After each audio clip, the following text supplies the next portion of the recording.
Hey Mama, it's Jocelyn here, and I am looking forward to visiting with you today about a cycle and rhythm that is helpful when you have a baby. This can help you to know what your baby needs and not be so frantic all the time about wondering what your baby might need. But before we jump into that rhythm and routine that I have found has been most helpful in my 5 babies, I wanted to tell you that I do have an Instagram page, and I will link it below, but it is called Positivity in Pregnancy. And if Instagram is your thing, I encourage you to go like and follow my page there. I have been so mixed on social media. If you've been a long-time listener, you know that I have talked about starting an Instagram page before. And I just haven't done it. I've been very mixed because I realize that social media can be a time hog. And in ways, I don't want to hog your time or to contribute to that. But also, I have felt the tug to show up on social media. So it's been a very mixed cognitive dissonance for me about showing up on social media. And so finally, I decided that I'm just going to give it a go. I'll give social media a few months, and if it seems like it really is helping people, if it's helping you to connect with me and helping me to be able to help you, then I think I will stick with it for longer. But if it just seems like it's not productive, not helping, and a waste of time, I probably will not continue social media.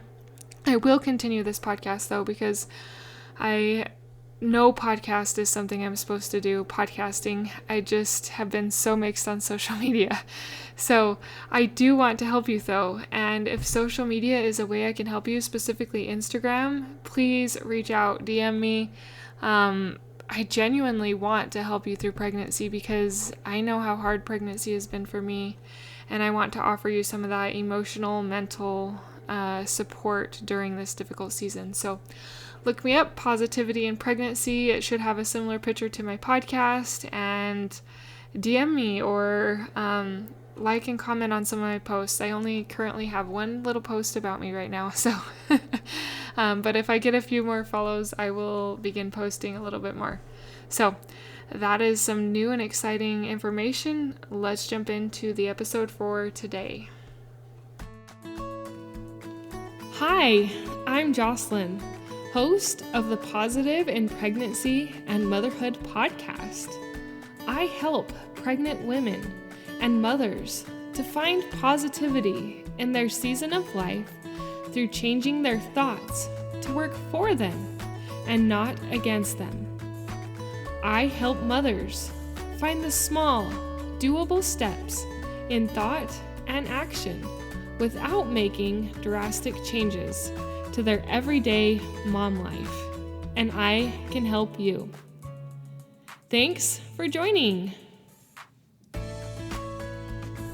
Okay, so this summer I am talking about baby stuff because I have a baby. Just 3 months ago I gave birth to my 5th baby, and I thought that this summer would be a good time to share things I have learned and remembered about having a baby, what some people call the 4th trimester, postpartum, and overall just taking care of a baby. Now, I still am going to promote and be a fan of pregnancy, especially finding positivity in pregnancy, but we're just taking a little deviation from that, and in some of the episodes I am still having pregnancy tips. And if you are pregnant, stay tuned because this will be useful stuff for when your baby does come. Anyway, so we are talking about baby, and today I wanted to talk about the rhythm I have learned in taking care of my babies that has really helped. This has kind of been a learned thing that I learned from books, from my own reading on blogs, YouTube, and I've just implemented it, and it has fit really well with me and my babies, and I encourage you to give it a try if you are struggling with your baby.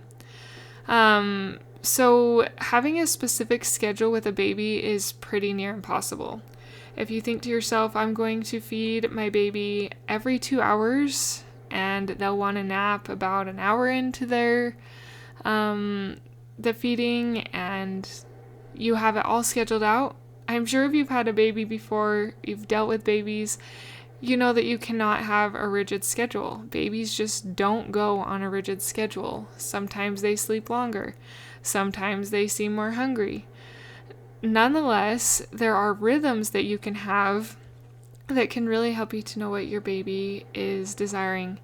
I did briefly touch on this in an episode a couple weeks ago in talking about babies, but as I was talking about it, I realized that it needs a whole episode about this rhythm because of how useful it can be and scenarios that can happen with it.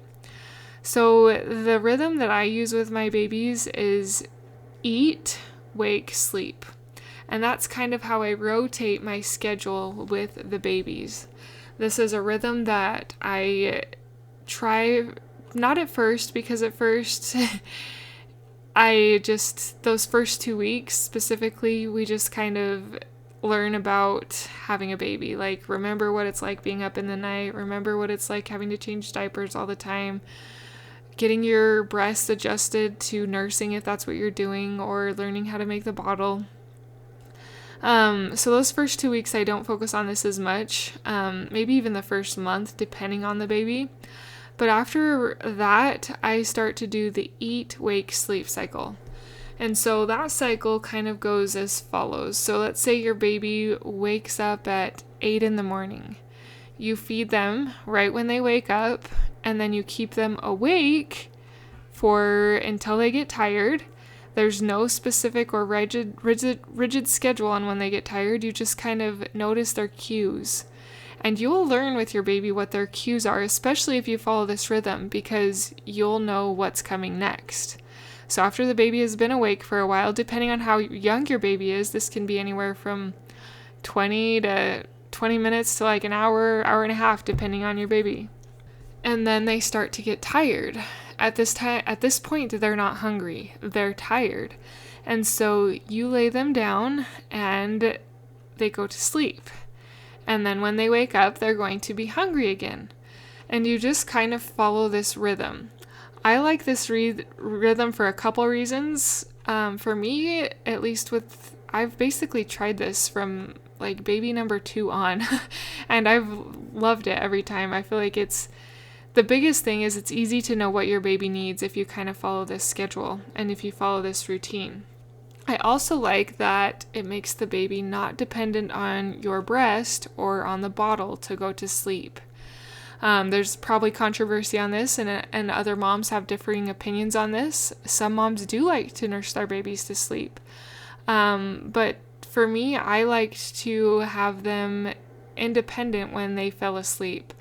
Because for me, I only plan to nurse my babies for about a year or so. And if they were dependent on my breast after that year, it was going to be hard to transition into normal naps, because babies still need naps up to to age 3 or so, depending on the child. Some stop napping earlier than others, but that's a topic for another time. But not having them dependent on that, for me, was something that I wanted. I wanted them to be able to self-soothe and self-go to sleep without me or a bottle having to put them to sleep. So following that rhythm, like I said, can be very helpful in knowing what your baby needs. So after they sleep, you feed them and then you do the cycle again. They're awake for a while and then they start to cue that they are tired, and then you lay them down. And sometimes they'll fall asleep easier than others, and sometimes this cycle will go quicker than others. So my eventual goal with my babies is to push it to every 3 hours, meaning I will nurse them every 3 hours. And in between that, they'll be awake and then asleep. And then as they get older, they transitioned it into other nap times and such. But the 3-hour schedule is what I shoot for. Right now, my baby is, like I say, around 3 months old, and I'm still at every 2-hour feedings with him. Thankfully, not every 2 hours in the night, but throughout the day, it seems that his schedule is falling to every 2 hours is how often he wants to eat and how often he wakes up from nap.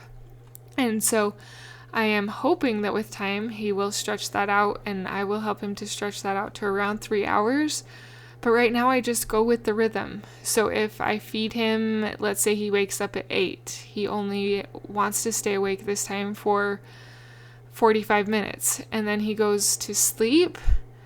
If he wakes up earlier than the 2 hours, sometimes I will make him wait the 2 hours, especially if he doesn't seem fussy. But if he seems really fussy after waking up, sometimes I'll feed him earlier than the 2 hours. Now lately, I have had him take a couple of good naps, like almost 2-hour naps in the afternoon. And so let's say he woke up at noon, and then I kept him awake for a while. We'll say he fell asleep at 1, and then he slept till 3. That's a 3-hour stretch, but I've been doing a 2-hour stretch. We still keep the rhythm, and I still feed him after he wakes up. Now, sometimes if he's sleeping long, or if I have somewhere to be or go and I wanted to nurse him before we got to go, I'll wake him up from a nap. I know some people say never wake your baby up from nap, but at this point in my life, I do wake him up if needed, and I still try my best to follow the rhythm. Even when we're out and about, I try and follow the rhythm. I try to feed him, I try and keep him awake, and then I try and hold him to sleep or rock him in the car seat to sleep for that sleep time. But this does make it fairly easy to know what your baby needs. I know I've probably repeated myself a couple of times, but hearing this routine and how it has worked for other people was super useful and helpful for me when I was trying to figure out what was the best way to take care of a baby, what would work best for me, and how would I know what they need. Having it on this rhythm, you're not guessing all the time. Oh, I don't know if he's hungry. I don't know if he's tired. I don't know if he's got a bubble. Like you generally know what he needs. And actually next week, that is what I'm going to focus my episode on is it's okay that babies cry, and some tips for figuring out why they cry. I wanted to do this episode first though, because this is a big indicator on why they're going to be upset. But they're babies. They're not perfect, and they don't always have perfect rhythms and routines. Kind of like us as humans. We just don't always have the perfect rhythm and routine. And so next week I'm going to talk a little bit more why babies might cry, how to figure out why they are crying, and help to solve that. But also realizing that we don't always have to solve immediately why they are crying, because sometimes babies just cry, and sometimes they need to cry. If you think that your baby is never going to cry, or if you think that you are a bad mom because your baby cries, please don't think that way. That is a lot of extra shame and guilt that you do not need to carry. Babies need to cry, and they do cry sometimes, and it is okay. So before I give that whole episode away, I'm going to stop there with the rhythm for babies, and we will talk more about that next week. If you are still pregnant and you are struggling mentally, if you are feeling like you don't know how you're going to make it through 9 months of pregnancy or however much you have left, I want to encourage you to check out my morning sickness mini course for mental health. This is something that God put on my heart to make for women, pregnant women specifically, who really hate pregnancy, who struggle with pregnancy, but also feel very called to have God's children. I felt very called to have God's children. I felt very called to bring them into this world, to use my body as a vessel for these little babies and their spirits to get a body. I felt that that was one of my purposes in life. But after my first couple pregnancies, I realized that I didn't feel cut out for pregnancy. It felt too hard. It felt too overwhelming. And it felt heavy mentally, physically, spiritually, emotionally, all the alleys. It felt overbearing. And then I was introduced to kind of the positive psychology, mental health, and focusing on your thoughts. And I started applying these thoughts, and they worked in weight loss, and they worked in a couple other areas of my life, changing and shifting my thoughts, what I was thinking about things. And during my third pregnancy, I had the thought that, what if this thought work works for pregnancy? And so I started experimenting with it, and I found that it helped. It didn't take away every ache and pain, but it helped my mind. And now I have been able to have 5 children and a miscarriage because I have been able to help my mind during pregnancy. This course was designed for those who are going through the sick phase because that was my hardest phase. There are 44 videos because the average time that a woman is sick, now this is average, some women are sick longer, some are sick shorter, is about 6 weeks. And so I wanted to do 7 videos for the 6 weeks, which is 42 videos, and there's a couple extras with the intro and the conclusion.